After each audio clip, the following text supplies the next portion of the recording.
Good morning student.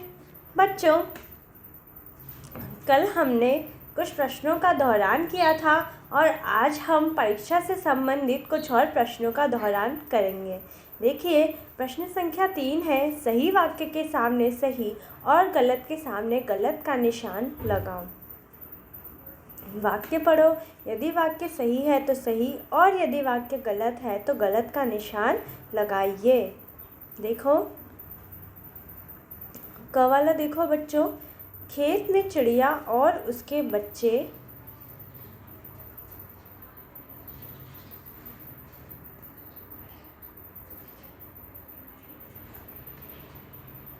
देखो, ख वाला क्या है?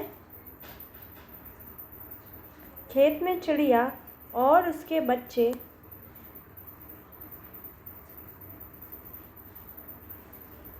और उसके बच्चों को कोई देख नहीं सकता था। बताओ ये वाक्य सही है या गलत? जल्दी से बताओ। देखो बच्चों, ये वाक्य बिल्कुल सही है कि खेत में चिड़िया और उसके बच्चों को कोई भी नहीं देख सकता था, तो हम इस पे सही का निशान लगाएंगे। अब ख वाला देखो, चिड़िया के बच्चे उड़कर कहीं जा नहीं सकते थे। क्या ये वाक्य सही है? हाँ, ये वाक्य भी बिल्कुल सही है कि जो चिड़िया के बच्चे थे वो उड़कर कहीं भी नहीं जा सकते थे। ग देखो, किसान की बात सुनकर चिड़िया के बच्चे बिल्कुल नहीं डरे। ये वाक्य बिल्कुल गलत है। जब किसान ने कहा कि वो कल आकर गेहूं को कटवा देगा, तो चिड़िया के बच्चे ये बात सुनकर डर गए थे, तो हम इसमें गलत का निशान लगाएंगे। घ देखिए, अपना काम अपने आप ही करने से होता है। क्या ये वाक्य सही है? जी हाँ, ये वाक्य बिल्कुल सही है कि अपना काम अपने आप ही करने से होता है। और देखो, किसान और उसका बेटा खुद गेहूं काटने नहीं आए। क्या ये वाक्य सही है? नहीं, ये वाक्य बिल्कुल गलत है। अंत में किसान और उसका बेटा खुद गेहूं काटने आए।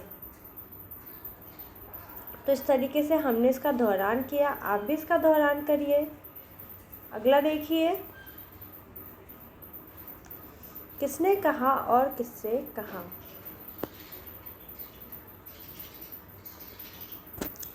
बेटा, अब गेहूं पकने लगे हैं, हम 2-3 दिन में इन्हें कटवा लेंगे। हमें बताना है कि जो ये वाक्य है ये किसने कहा और किससे कहा। देखो, जो पहला है कि बेटा अब गेहूं पकने लगे हैं, हम 2-3 दिन में इन्हें कटवा लेंगे।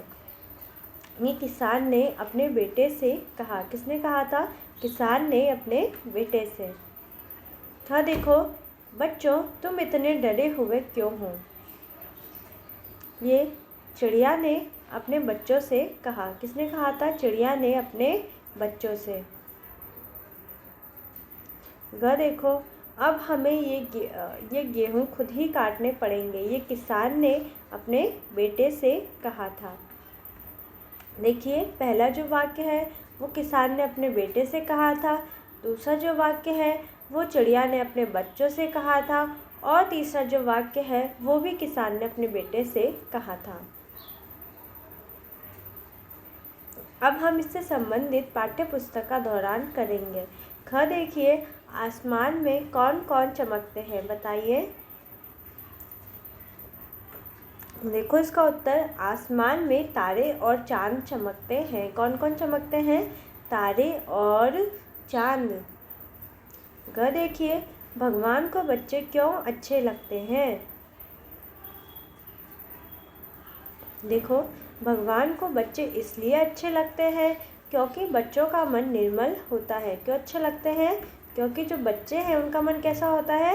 निर्मल। का देखो, फूल कौन खिलाता है? देखो, फूल सूर्य की रोशनी खिलाती है। कौन खिलाता है? सूर्य की रोशनी। ख देखो, तारे आकाश में क्या करते रहते हैं? तारे आकाश में झलमल करते रहते हैं। क्या करते रहते हैं? झलमल झलमल।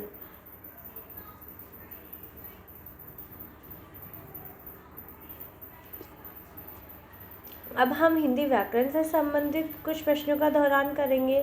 देखिए, हमें 3 प्रश्नों का दोहरान करेंगे। कौन से प्रश्न है? सही विकल्प पर सही का निशान लगाओ।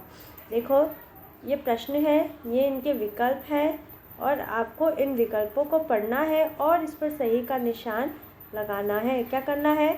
प्रश्न पढ़िए, जो विकल्प सही है उस पर सही का निशान लगाइए।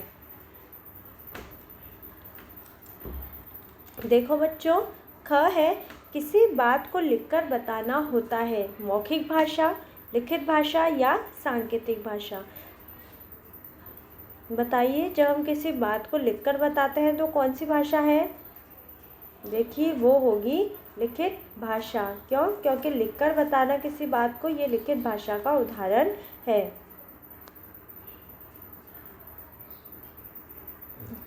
ग देखिए, हमारे देश की राष्ट्रभाषा है हिंदी, अंग्रेज़ी या उर्दू? तो देखिए, हमारे देश की राष्ट्रभाषा है हिंदी। ख देखिए, हिंदी भाषा की लिपि है रोमन, देवनागरी या फारसी? देखिए, हिंदी भाषा की लिपि कौन सी है? देवनागरी। कौन सी लिपि है? देवनागरी। तो इस तरीके से हमने इसका दोहरान किया। अब देखिए अगला प्रश्न, जानवरों की आवाज़ों को भाषा कह सकते हैं?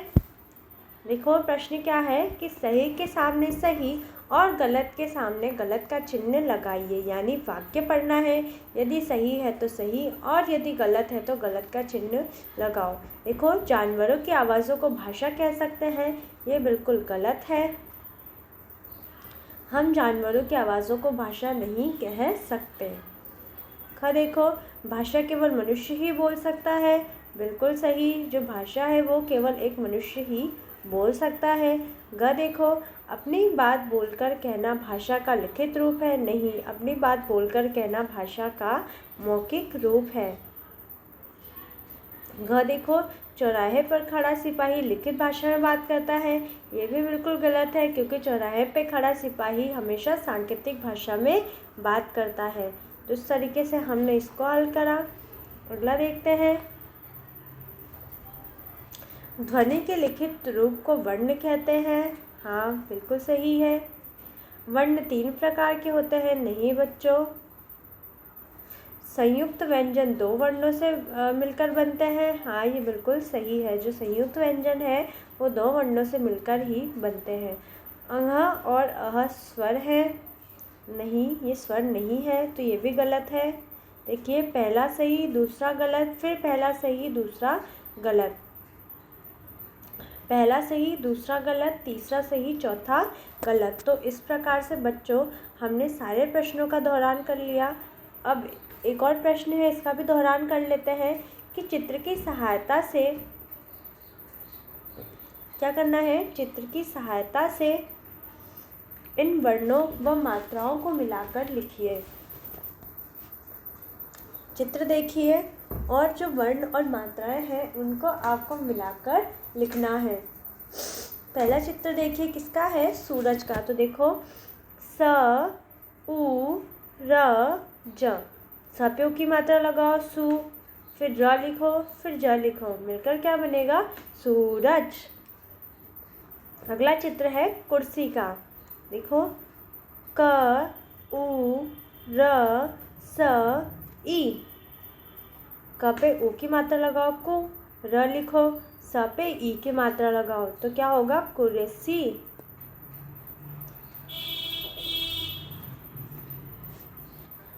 प ए ड़, प पे ए की मात्रा लगाओ पे और ड़ लिख दो, ड़ पेड़। देखो, हमें चित्र भी पेड़ का दिया गया है। अगला देखिए, एक महिला का चित्र दिया गया है। तो म ई ह ल आ, म ह पे ई की मात्रा, ही ल पे आ की मात्रा, ला, महिला। आगे चलते हैं। आगे देखिए, एक लड़का आपको भगवान जी की पूजा करते हुए दिख रहा है। तो इसमें पूजा का चित्र दिया गया है, दृश्य दिखाया गया है। तो देखिए, प उ ज आ, प पे ओ की मात्रा पू, ज पे आ की मात्रा जा, पूजा। अगला चित्र देखिए, साबुन का है। स आ ब उ न, स पे आ की मात्रा सा, ब पे ओ की मात्रा बु, नहीं, ब पे ओ की मात्रा बु, न, साबुन। तो इस तरीके से बच्चों हमने सारे प्रश्न उत्तर का दोहरान कर लिया। आप भी इनका दोहरान करिए और अच्छे से करिएगा, क्योंकि यही प्रश्नों में से जो प्रश्न है वो आपके परीक्षा में आने वाले हैं। तो इनका अच्छे से दोहरान करिए। धन्यवाद।